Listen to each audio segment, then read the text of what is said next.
Ils veulent secouer l'administration. À quelques semaines de la rentrée scolaire prochaine, ces enseignants volontaires réunis en assemblée générale ce 4 septembre ont pris quartier dans l'enceinte de l'INRAP pour rappeler au gouvernement leurs revendications, lesquelles revendications inscrites dans un cahier de charges déjà soumis au gouvernement.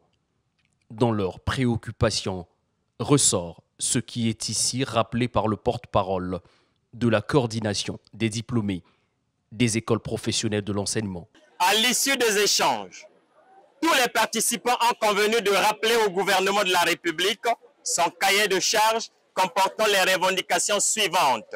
Le paiement immédiat de 3 mois d'arriérés de bourse, soit juin, juillet et août de l'année en cours. La concomitance de la paie des salaires des fonctionnaires de l'État avec la paie de la bourse des enseignants volontaires. La publication de tous les textes d'intégration dans la fonction publique, COPAN 2023. La notification du quota d'intégration dans la fonction publique, campagne 2024.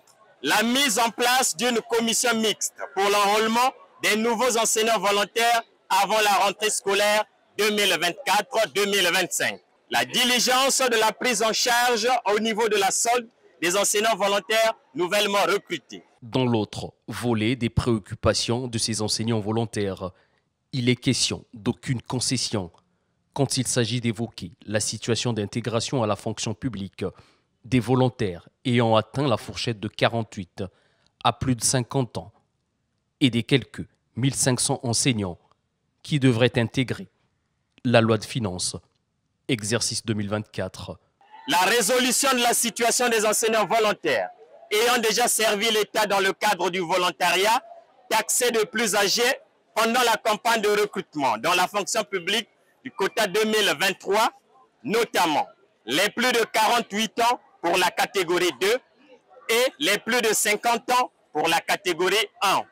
Le recrutement dans la fonction publique de plus de 1500 enseignants volontaires par rapport au quota prévu dans la loi des finances, exercice 2024, et ou de tous les enseignants volontaires au cas où le quota 2024 est revu à la hausse par rapport à l'année de la jeunesse décrétée par le président de la République, son Excellence Denis Sassou Nguesso.